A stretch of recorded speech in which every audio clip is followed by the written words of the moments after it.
Chapter 59. My dear Lizzie, where can you have been walking to? Was a question which Elizabeth received from Jane as soon as she entered their room, and from all the others when they sat down to table. She had only to say in reply that they had wandered about, till she was beyond her own knowledge. She coloured as she spoke, but neither that, nor anything else, awakened a suspicion of the truth. The evening passed quietly, unmarked by anything extraordinary. The acknowledged lovers talked and laughed, the unacknowledged were silent. Darcy was not of a disposition in which happiness overflows in mirth, and Elizabeth, agitated and confused, rather knew that she was happy than felt herself to be so, for, besides the immediate embarrassment, there were other evils before her. She anticipated what would be felt in the family when her situation became known. She was aware that no one liked him but Jane, and even feared that with the others it was a dislike which not all his fortune and consequence might do away. At night she opened her heart to Jane. Though suspicion was very far from Miss Bennet's general habits, she was absolutely incredulous here. You are joking, Lizzie. This cannot be, engaged to Mr. Darcy. No, no, you shall not deceive me. I know it to be impossible.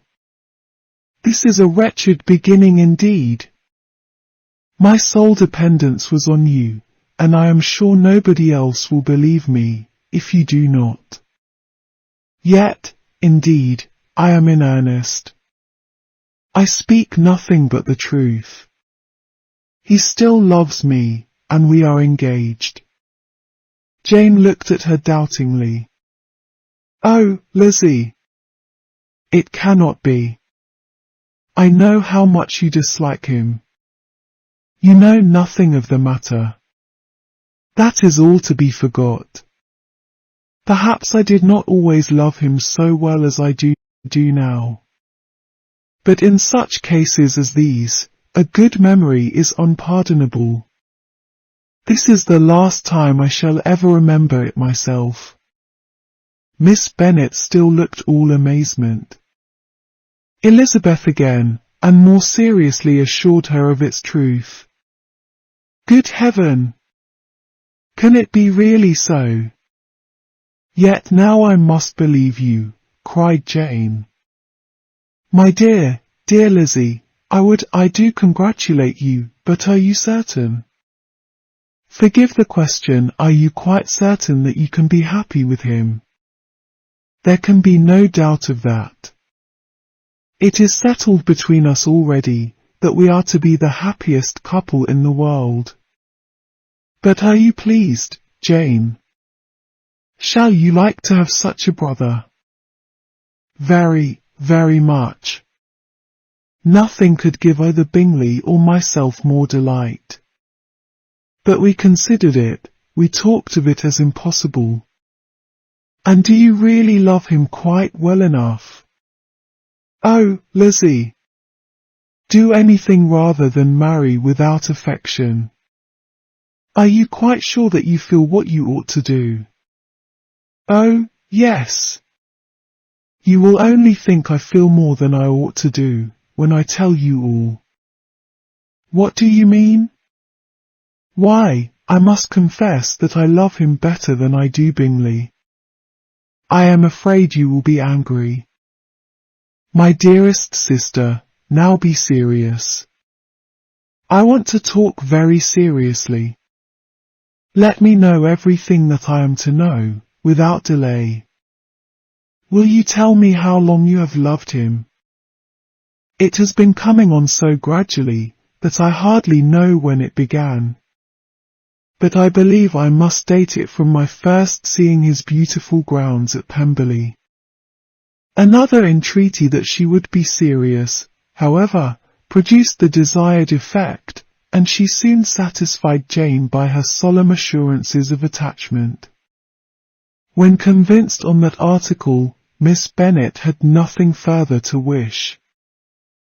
"Now I am quite happy," said she, "for you will be as happy as myself. I always had a value for him. Were it for nothing but his love of you, I must always have esteemed him, but now, as Bingley's friend and your husband, there can be only Bingley and yourself more dear to me. But Lizzie, you have been very sly, very reserved with me. How little did you tell me of what passed at Pemberley and Lambton? I owe all that I know of it to another, not to you." Elizabeth told her the motives of her secrecy. She had been unwilling to mention Bingley, and the unsettled state of her own feelings had made her equally avoid the name of his friend. But now she would no longer conceal from her his share in Lydia's marriage. All was acknowledged, and half the night spent in conversation. "Good gracious!"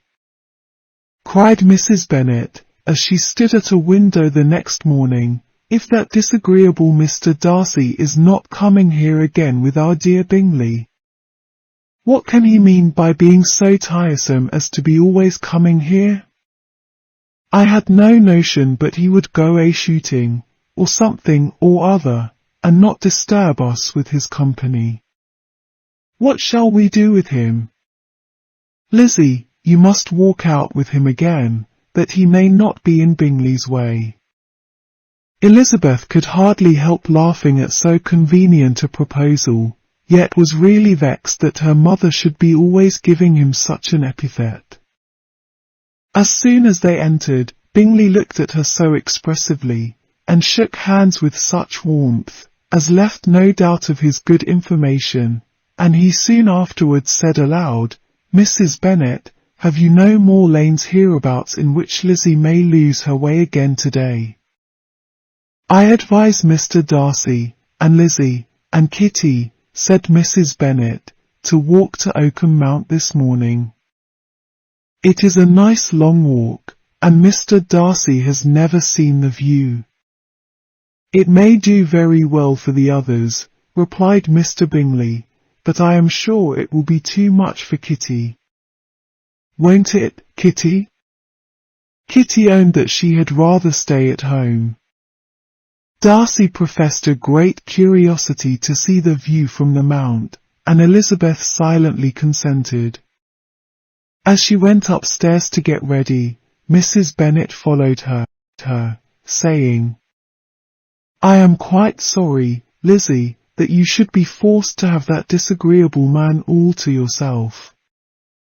But I hope you will not mind it. It is all for Jane's sake, you know, and there is no occasion for talking to him, except just now and then. So, do not put yourself to inconvenience." During their walk, it was resolved that Mr. Bennet's consent should be asked in the course of the evening. Elizabeth reserved to herself the application for her mother's. She could not determine how her mother would take it, sometimes doubting whether all his wealth and grandeur would be enough to overcome her abhorrence of the man. But whether she were violently set against the match, or violently delighted with it, it was certain that her manner would be equally ill-adapted to do credit to her sense, and she could no more bear that Mr. Darcy should hear the first raptures of her joy, than the first vehemence of her disapprobation. In the evening, soon after Mr. Bennet withdrew to the library, she saw Mr. Darcy rise also and follow him, and her agitation on seeing it was extreme.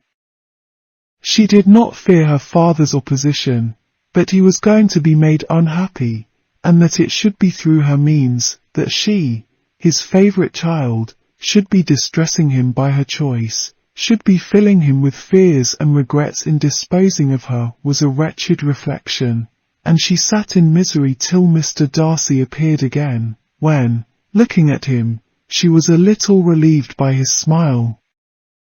In a few minutes he approached the table where she was sitting with Kitty, and, while pretending to admire her work, said in a whisper, "Go to your father, He wants you in the library." She was gone directly. Her father was walking about the room, looking grave and anxious. "Lizzie," said he, "what are you doing? Are you out of your senses, to be accepting this man? Have not you always hated him?" How earnestly did she then wish that her former opinions had been more reasonable, her expressions more moderate. It would have spared her from explanations and professions which it was exceedingly awkward to give, but they were now necessary, and she assured him, with some confusion, of her attachment to Mr. Darcy. Or, in other words, you are determined to have him. He is rich, to be sure, and you may have more fine clothes and fine carriages than Jane. But will they make you happy? Have you any other objection, said Elizabeth, than your belief of my indifference? None at all. We all know him to be a proud, unpleasant sort of man, but this would be nothing if you really liked him. I do like him, she replied, with tears in her eyes. I love him. Indeed, he has no improper pride. He is perfectly amiable. You do not know what he really is, then pray do not pain me by speaking of him in such terms. Lizzie, said her father, I have given him my consent. He is the kind of man, indeed, to whom I should never dare refuse anything, which he condescended to ask. I now give it to you, if you are resolved on having him. But let me advise you to think better of it. I know your disposition, Lizzie. I know that you could be neither happy nor respectable, unless you truly esteemed your husband, unless you looked up to him as a superior. Your lively talents would place you in the greatest danger in an unequal marriage. You could scarcely escape discredit and misery. My child, let me not have the grief of seeing you unable to respect your partner in life. You know not what you are about. Elizabeth, still more affected, was earnest and solemn in her reply, and at length, by repeated assurances that Mr. Darcy was really the object of her choice, by explaining the gradual change which her estimation of him had undergone, relating her absolute certainty that his affection was not the work of a day, but had stood the test of many months' suspense, and enumerating with energy all his good qualities, she did conquer her father's incredulity, and reconcile him to the match. Well, my dear, said he, when she ceased speaking, I have no more to say. If this be the case, he deserves you. I could not have parted with you, my Lizzie, to anyone less worthy. To complete the favourable impression, she then told him what Mr. Darcy had voluntarily done for Lydia. He heard her with astonishment. This is an evening of wonders, indeed. And so, Darcy did everything, made up the match, gave the money, paid the fellow's debts, and got him his commission. So much the better. It will save me a world of trouble and economy. Had it been your uncle's doing, I must and would have paid him, but these violent young lovers carry everything their own way. I shall offer to pay him tomorrow. He will rant and storm about his love for you, and there will be an end of the matter. He then recollected her embarrassment a few days before, on his reading Mr. Collins's letter, and after laughing at her some time, allowed her at last to go, saying, as she quitted the room, if any young men come for Mary or Kitty, send them in, for I am quite at leisure. Elizabeth's mind was now relieved from a very heavy weight, and, after half an hour's quiet reflection in her own room, she was able to join the others with tolerable composure. Everything was too recent for gaiety, But the evening passed tranquilly away. There was no longer anything material to be dreaded, and the comfort of ease and familiarity would come in time. When her mother went up to her dressing room at night, she followed her, and made the important communication. Its effect was most extraordinary, for on first hearing it, Mrs. Bennet sat quite still, and unable to utter a syllable. Nor was it under many minutes that she could comprehend what she heard, though not in general backward to credit what was for the advantage of her family, or that came in the shape of a lover to any of them. She began at length to recover, to fidget about in her chair, get up, sit down again, wonder, and bless herself. Good gracious! Lord bless me! Only think! Dear me! Mr. Darcy! Who would have thought it? And is it really true? Oh! My sweetest Lizzie! How rich and how great you will be! What pin money, what jewels, what carriages you will have! Jane's is nothing to it, nothing at all. I am so pleased, so happy. Such a charming man, so handsome. So tall, oh, my dear Lizzie. Pray apologize for my having disliked him so much before. I hope he will overlook it. Dear, dear Lizzie. A house in town. Everything that is charming. 3 daughters married. 10,000 a year. Oh, Lord! What will become of me? I shall go distracted.